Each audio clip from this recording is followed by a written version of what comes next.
ചിലരെങ്കിലും ആഗ്രഹിക്കുന്ന ഒരു കൊച്ചു ദിവസമായിരുന്നു ഇന്ന്. ആഗ്രഹിച്ചിട്ടല്ലെങ്കിൽ പോലും ഒരു ലോങ് ഡിസ്റ്റൻസ് റിലേഷൻഷിപ്പ് നിലവിൽ തുടരുന്ന ഞങ്ങൾക്ക് കുറച്ച് ക്വാളിറ്റി ടൈം അല്ലെങ്കിൽ ഫാമിലി ടൈം എന്നൊക്കെ ഉദ്ദേശത്തോടെ നമ്മൾ വെളിയിൽ പോവാൻ മടിയുള്ള സമയത്ത് കയറുന്നതാണ്. തൊട്ടടുത്തുള്ള ഒരു മല കയറുന്ന എൻ്റെ വീഡിയോ കാണുന്നവർക്കറിയാം, ഞാൻ ഇടയ്ക്കിടയ്ക്ക് വീഡിയോയിൽ കാണിച്ചിട്ടുണ്ട് മേടെന്നൊക്കെ പറഞ്ഞ്. മേടെന്ന് പറഞ്ഞ മലയാട്ടോ. അലക്സിയും ഡുഗുവും പിന്നെ കിങ്ങിണിയും വന്നു. കിങ്ങിണി ഇങ്ങനെ വരുമെന്ന് ഞാൻ ഒരിക്കലും പ്രതീക്ഷിച്ചില്ല. എൻ്റെ മനസ്സിൽ ഒരു പൂച്ചയെ വളർത്തുക എന്നുള്ള ഒരു സംഭവം ഒരിക്കലും ഞാൻ ചിന്തിച്ചിട്ടില്ലായിരുന്നു കേട്ടോ. എനിക്കും അതെ, അവനും അതെ. അവന് പൊതുവേ മൃഗങ്ങളോട് ഭയങ്കര സ്നേഹമാണ്. ഭയങ്കര പെറ്റ്സ് എന്നല്ല, അല്ലാതെയാണെങ്കിലും ഭയങ്കര മൃഗസ്നേഹം. ഒരു മനുഷ്യൻ മരിച്ചാൽ ചിലപ്പോൾ വിഷമം കാണത്തില്ല അയാൾക്ക്. പക്ഷെ ഒരു എന്തെങ്കിലും ഒരു ജീവിക്ക് എന്തെങ്കിലും ഒരു ബുദ്ധിമുട്ട് വരുവാണെങ്കിൽ അയാൾക്ക് ഭയങ്കര വിഷമമുള്ള ഒരു ക്യാരക്ടറാട്ടോ. ഡുഗു പൂച്ചയൊക്കെ എടുത്തോണ്ട് വന്ന് നമുക്ക് തന്നു. ചിലരൊക്കെ ചോദിച്ചു കിങ്ങിണിക്ക് എന്നെ ഈ കിങ്ങിണി എന്നുള്ള പേര് ഇച്ചിരി മോഡേൺ പേരിടത്തില്ലായിരുന്നു. ശരിക്കും കിങ്ങിണിയെ ഞങ്ങൾ വളർത്താൻ എടുത്തതല്ല, അപ്പുറത്തെ വീട്ടിലെ ചേട്ടൻ അവര് വളർത്താൻ കൊണ്ടുവന്നതാ. അപ്പം അലക്സി അന്ന് അവിടെ സ്കൂളിൽ പോയ സമയത്ത് ഡുഗു സ്കൂളിൽ പോയില്ലായിരുന്നു. അപ്പോൾ ഡുഗു ഇച്ചിരി നേരം കളിപ്പിച്ചോട്ടെ എന്നും പറഞ്ഞുകൊണ്ട് കുഞ്ഞായിരുന്നു അന്ന് കിങ്ങിണി. ഭയങ്കര ക്യൂട്ടായിരുന്നു. കിങ്ങിണിയുടെ ഒരു കണ്ണൊക്കെ ഇങ്ങനെ ഫുള്ള് ഒരു ഓറഞ്ചാണ് കിങ്ങിണി. അങ്ങനെ അപ്പുറത്തെ ഇച്ചിരി നേരം കളിപ്പിക്കാമെന്നും പറഞ്ഞ് എടുത്തുകൊണ്ട് വന്നതാ കിങ്ങിണിയെ വീട്ടിലോട്ട്. പിന്നെ തിരിച്ചു അങ്ങ് കൊണ്ടുപോയി വിടാൻ നേരത്തേക്ക് ഡുഗുവിന് ഭയങ്കര കരച്ചിലും ബഹളമൊക്കെ ആയി. അവസാനം എങ്കിൽ 2 ദിവസം നോക്കാമെന്നും പറഞ്ഞു. പിന്നെ 2 ദിവസം 3 ദിവസം 4 ദിവസം അങ്ങനെയായി. പിന്നെ കിങ്ങിണി വീട്ടിലായി. അതിൻ്റെ ഇടയ്ക്ക് എപ്പോഴും ഞാൻ കിങ്ങിണി എന്ന് വിളിച്ച് അവൾ കിങ്ങിണി എന്ന് വിളിക്കുമ്പോൾ അവള് വിളിയും കേൾക്കാൻ തുടങ്ങി. പിന്നെ പേര് നമ്മുടെ വീട്ടിലൊരു മെമ്പറായി കഴിഞ്ഞപ്പം പേര് മാറ്റുന്നതിനെ പറ്റി ചിന്തിച്ചെങ്കിലും വേറെ പേരൊക്കെ ഇട്ട് കഴിയുമ്പോഴേക്ക് എന്തിന് അവൾ റെസ്പോണ്ട് ചെയ്യാതായാലോ. കിങ്ങിണി നല്ല പേരല്ലേ, നമ്മളെ ആസ്ഥാന നാടൻ പൂച്ചകളുടെ പേര് കിങ്ങിണി. ഇത് മേട്ടയിലുള്ള ഒരു പാറക്കുളമാണ്. പാറക്കുളത്തില് ഇവര് തവളയെ എറിഞ്ഞ് കളിക്കത്തില്ല, ആ സംഭവം. നമ്മൾ പിന്നെ മേട് കയറി പോകാൻ നേരം അവിടെയൊക്കെ ഇഷ്ടം പോലെ പേരമരമൊക്കെ ഉണ്ട്.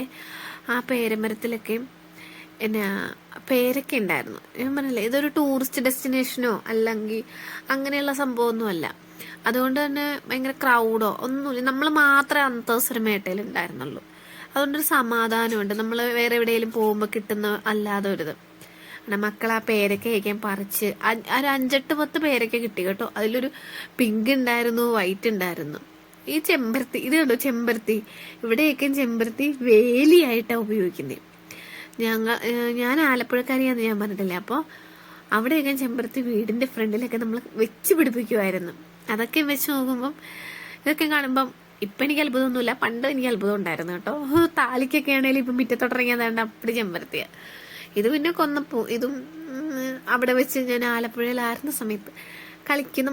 ഞാൻ 90s കിഡാണ്. അപ്പം നമ്മൾ കുഞ്ഞിലെ കളിച്ചിരുന്ന ഒരു മെയിൻ കളിയിൽ പെടുന്നൊരു സംഭവമാണ് ചെമ്മീൻകിള്ളി കളിക്കാന്ന്. ഇതിൻ്റെ വാലും തലയും ഒക്കെ ഇങ്ങനെ എടുത്ത് അങ്ങോട്ടും ഇങ്ങോട്ടൊക്കെ മാറ്റി ഇങ്ങനെ ഇതാക്കി കൊടുക്കുമ്പോഴേക്ക് ഈ ചെമ്മീൻ, ആലപ്പുഴയിൽ ഒത്തിരി ചെമ്മീൻ ഷെഡുകളൊക്കെ ഉണ്ടല്ലോ, അതിൻ്റെയൊക്കെ ഒരു ചെറിയ നമ്മളെ പിള്ളേരുടെ വെർഷൻ കളി. എന്നിട്ട് തന്നെ ചെമ്പരത്തിയുടെ ഇലയൊക്കെ നമ്മൾ പൈസയാക്കി നമുക്ക് കിട്ടും. അതൊക്കെ അന്നത്തെ കാലത്തെ കളിയാണ്. അങ്ങനെ ഇതൊക്കെ കാണുമ്പോൾ ചെറുതായിട്ട് നാടൊക്കെ മിസ് ചെയ്യും. 4 സാരമില്ല, ഇങ്ങനെ പോകുന്നു. പിന്നെ നമ്മൾ കുറേ നല്ല ക്വാളിറ്റി ടൈമൊക്കെ അവിടെ സ്പെൻഡ് ചെയ്ത് മക്കൾ അതാണ്ട് ഒരുത്തി ആ പിങ്ക് പേരൊക്കെ കാണിക്കുന്ന കണ്ടിട്ടുണ്ടോ? ഞാൻ പറഞ്ഞില്ല, ഒത്തിരി പേരൊക്കെ കിട്ടി. ആരും അങ്ങനെ കയറി വരുന്നൊന്നുമില്ല, അതുകൊണ്ടിട്ടായിരിക്കും. ഇപ്പം പണ്ടത്തെ പോലെയല്ല.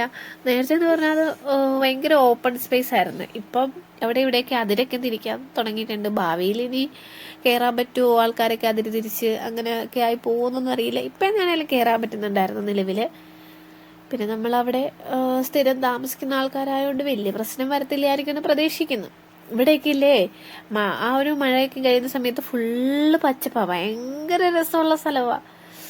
ഞങ്ങള് അവിടെ തന്നെയുള്ള കപ്പലുമാവായിരുന്നത്. കപ്പലുമാവോ കശുമാവോ, ഞങ്ങള് കശുമാവോ എന്നാ പറയുന്നത്, ഇവിടെ കപ്പലുമാവോ അങ്ങനെ എന്തോ പറയുന്നത്. ഇതിൽ ഒന്നും ആയിട്ടൊന്നുമില്ല. അതിൽ വലിഞ്ഞു കയറാനുള്ള ശ്രമത്തിലാണ് എല്ലാവരും. നിങ്ങൾ ശ്രമിച്ചോ, ഞാൻ ഫസ്റ്റ് കയറി എല്ലാത്തിനും സ്ഥലം പിടിക്കുക എന്നുള്ള മട്ടിൽ കിങ്ങിണി അവിടെ ഉണ്ടായിരുന്നു. കിങ്ങിണി ഉള്ളത് ഡുഗുവിന് ഒരു കണക്കിന് ഭയങ്കര ഒരു ആശ്വാസമാണ് കേട്ടോ. ഡുഗുവിൻ്റെ കാര്യത്തിൽ എനിക്കാണേലും അവനാണേലും ചെറിയല്ല അത്യാവശ്യം സങ്കടമുള്ള കാര്യം. കാരണം ഞങ്ങൾക്ക് ഒരുമിച്ച് അവളെ വളർത്തണം ആ ഒരു ഇതൊക്കെ ഉണ്ടായിരുന്നു. പക്ഷേ സാഹചര്യം കൊണ്ട് അവനവിടെ ആയിപ്പോയി. അവക്ക് ഞാൻ എന്ത് ചെയ്തെന്ന് പറഞ്ഞാലും ഒരു അപ്പൻ എന്നുള്ള നിലയ്ക്ക് അവന് ചെയ്യാൻ പറ്റുന്ന കുറേ കാര്യങ്ങളുണ്ട്. പ്രത്യേകിച്ച് ഒരു പെൺകുട്ടി ആയിരിക്കുന്ന അവക്ക് എനിക്ക് ഒത്തിരി പരിമിതികളുണ്ടെന്ന് എനിക്ക് തോന്നും കേട്ടോ. ഞാൻ ഭയങ്കരമായിട്ടുള്ള ഒരാളൊന്നുമല്ല, ഒരു കുഞ്ഞ് സാധാ മനുഷ്യ, ഭയങ്കര എക്സ്ട്രാ ഓർഡിനറി പേഴ്സൺ ഒന്നുമല്ല, ഒരു സാധാരണ ഇതാ. അപ്പോൾ എൻ്റെ പരിമിതികൾ ഓർക്കുമ്പോൾ എനിക്ക് ചിലപ്പോഴൊക്കെ സങ്കടം തോന്നും. എന്നാലും നമുക്ക് വഴിയിൽ കാത്തിരിക്കുന്നൊന്നും അറിയില്ല. ഇനിയിപ്പം കുറച്ചാൾ കഴിയുമ്പോൾ ചിലപ്പോൾ ഒരുമിച്ച് നിൽക്കാൻ പറ്റുമായിരിക്കും എന്ന പ്രതീക്ഷയോട് ഇങ്ങനെ പോകുന്നു. പിന്നെ കുറേ നേരം നമ്മൾ അവിടെ ഇവിടെയൊക്കെ കറങ്ങിയൊക്കെ അടിച്ച് നടന്ന് മെഡെല്ലാം കണ്ട് കപ്പൽ മാവലെല്ലാം ഞാനും വലിഞ്ഞാറാൻ നോക്കിയായിരുന്നു ഇടയ്ക്ക് കേട്ടോ. അത് സക്സസ് ആയില്ല. പിന്നെ നമ്മൾ തിരികെ പോയി കേട്ടോ. ഇത്രയൊക്കെ ഉള്ളൂ. പറ്റുന്നവരൊക്കെ ഒന്ന് സബ്സ്ക്രൈബ് ചെയ്ത് സപ്പോർട്ട് ചെയ്യണേ.